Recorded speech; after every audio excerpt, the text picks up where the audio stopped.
city is taking centre stage in a new documentary. Its intention is to kill sharks, to cull them. The number of marine life that are dying, that's criminal. A shocking new documentary is set to stir up debate about Queensland's shark control program. It will cause controversy. The shark control program. Pressure is mounting on the state government. 100,000 signatures calling for the shark nets to be removed. Envoy shark cull features some of the biggest names in ocean conservation. Envoy. Envoy. Hi everyone, Andre Burrell, director and producer of Envoy Shark Cull, coming at you with the latest edition of the SharkNet podcast to dive deeper and catch you up on all the latest things, shark nets basically, since the release of the film. So it's been a little while since I've recorded one of these episodes, so it's going to be a bit of a catch-up one. I'm probably not going to pick a single topic and go as deep as we usually would. We're more going to do a bit of a catch-up on what's happened since the last episode. So first of all, the big news that's happened since the last episode is the film is going to Netflix, which is super exciting. As the biggest streaming platform in the world, that's going to give a whole new audience and a whole new bunch of eyeballs the opportunity to learn about shark culling in Australia. So we are super excited for that. Search it already. Go and find it. It's not available yet, but go and find it and click Remind Me. That will then, I believe, go into your list once it's actually released. The release is October 13.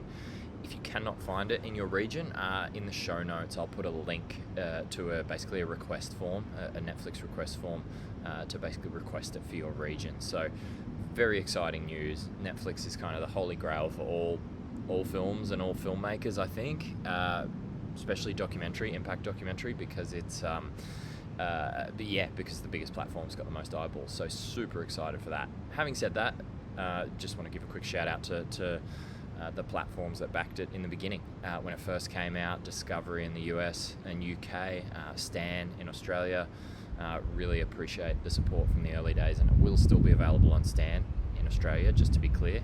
It will just be available on Netflix as well. So yeah, coming soon to Netflix. Check it out, please. Even if you've already seen the film before, watch it on there, because it'll show the algorithm, show their numbers that it's a popular piece of content, and hopefully they'll invest in more impact documentaries and more meaningful films that can drive change. So that's the first one. What else do I want to catch you all up on? Mooloolaba protest. There was a fantastic protest held in Mooloolaba last month. It was under the Nets Out Now banner, which is the coalition we started with a bunch of other organisations. However, it was really locally driven. It was completely driven by three super passionate locals. Quick shout out to Briley, Bella and Sam. They did an amazing job. It was such a good day. Unfortunately, I wasn't able to attend. I wasn't in Queensland at the time, but really fantastic job. Well attended, local business support, local tourism business support, which is even more important. So yeah, amazing, really well done.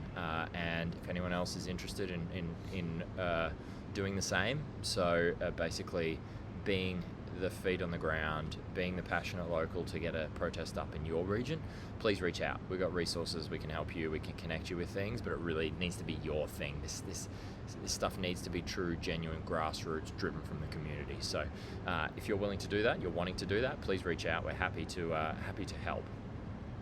Also, just wanted to do a bit of a summary reflecting what has happened in the 3 years since the film originally came out on Stan and Discovery.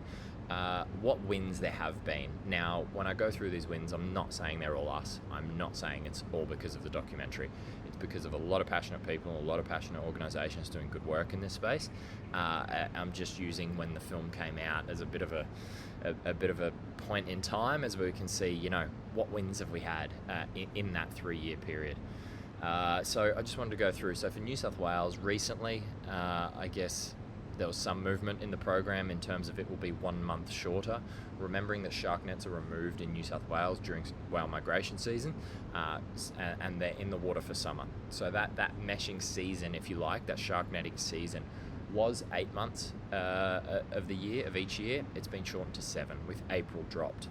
The reasoning, which is a whole other episode on this, the reasoning April was dropped because the highest risk for turtle entanglements, and they're a protected endangered species. we don't really buy that logic. We think it was just a convenient toe in the water change, because if you're serious about protecting endangered species that are killed in this program, well, what about grey nurse, which are killed year round? So April is just a convenient, low-risk approach for the government. Drop a month off the end, no one will really notice. They've also said they'll do more frequent net checks, including with drones, but also the contractors in March, which March is the second highest risk, according to them, second highest risk month for turtle entanglements. So it's something, but again, it's a little bit of a cop-out. So a couple of little wins, if you want to call them that, but nothing too major. The other good step that New South Wales has made in these past 3 years is their drone program has gone from a trial to a permanent part of their permanent widespread part of their shark mitigation strategy. So that is good. I don't know whether I've said this before on the podcast, but I do tell a lot of people this.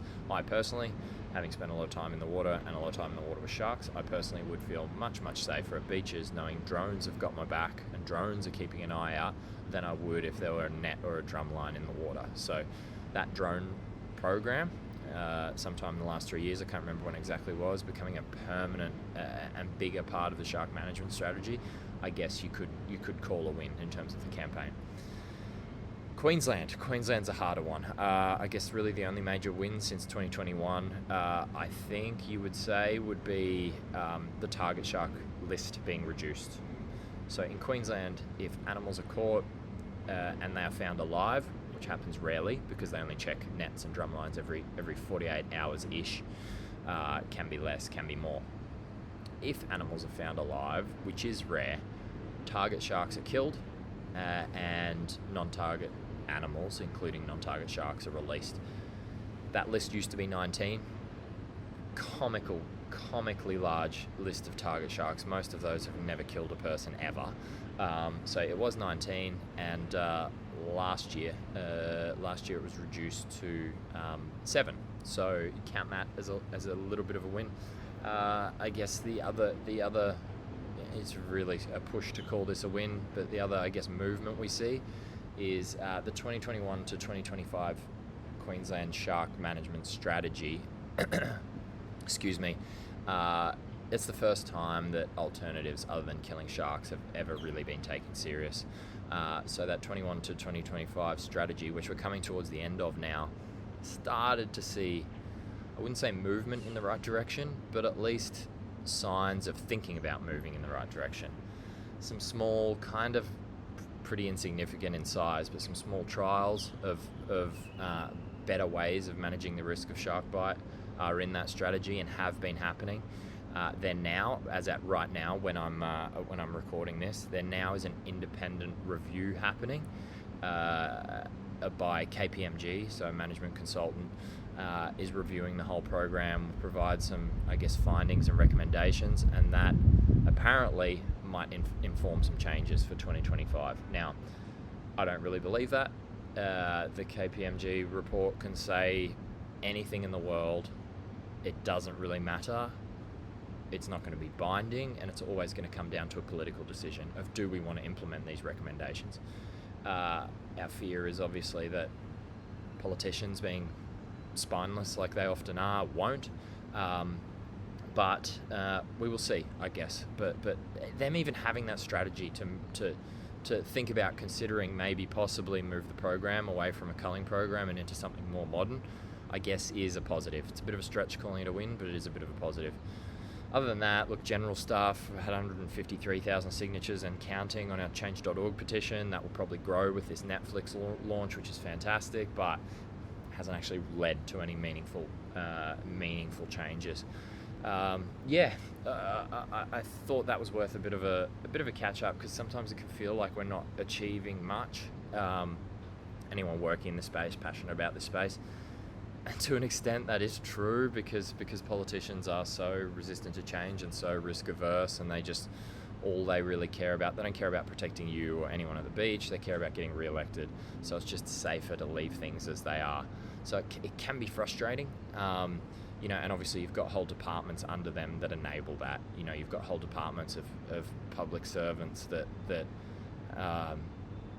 don't really have the spine to stand up to that.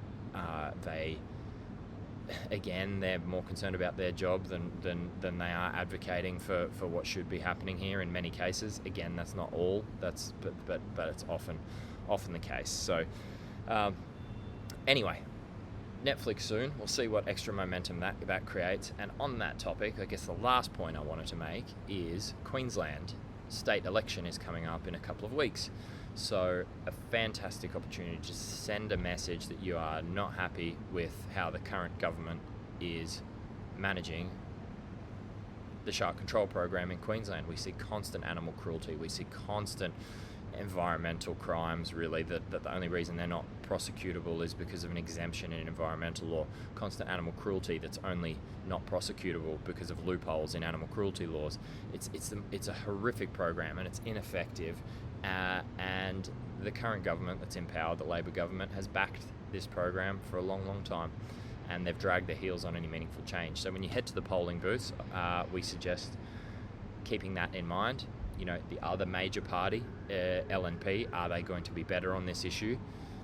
I fear not, but we're going to try and give you some more clarity on this before you go and vote, basically. So we, with some other organisations, have been engaging with political parties to get their exact specific positions and election commitments when it comes to the shark control program, and we'll release basically a scorecard, a how to vote card on that once we have their formal responses. But I think you can be rest assured that, look, Labor and LNP are going to be more or less very similar policies, and I think you can be very, very, very confident that the Labor policy going to the election is going to be the same as the Labor policy for the last 5-10 years on this topic, which is, to use the usual line, or to paraphrase the usual line they use, changes will not be made to the shark control program until alternatives suitable for Queensland conditions have been identified. Blah, blah, blah.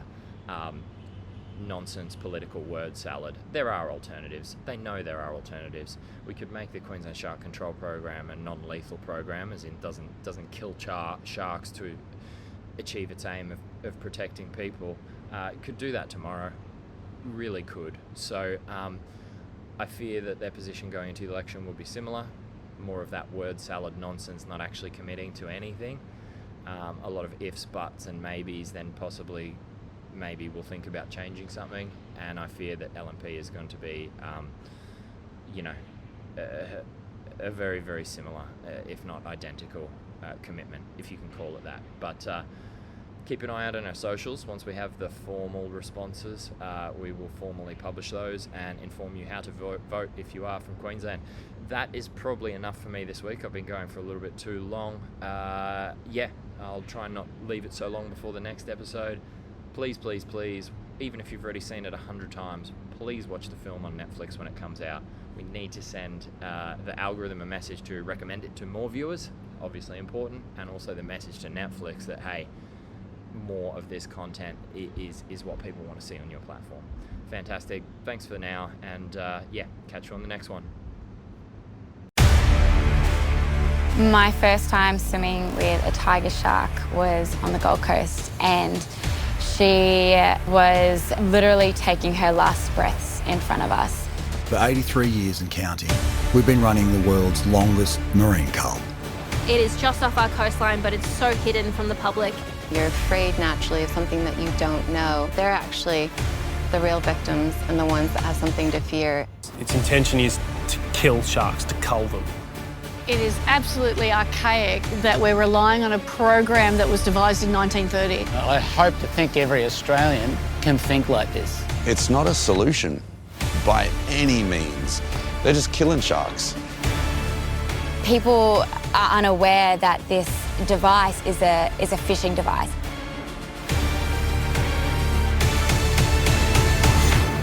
We're killing in the Great Barrier Reef Marine Park. I think once people realize what's happening, how senseless the killing actually is, I think they should be outraged about what is happening to Australia's beautiful natural resources. We're the government and we are keeping you safe from this big scary thing. They have no education in, no background in, and don't know what they're doing. it is in effect a gag order, and it's near impossible to get any footage underwater. Observations and concerns about the safety of the operation and potential jeopardy that you put.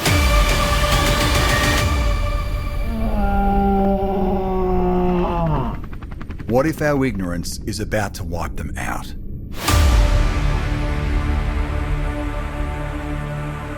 There's a good chance this documentary may actually start its own feeding frenzy.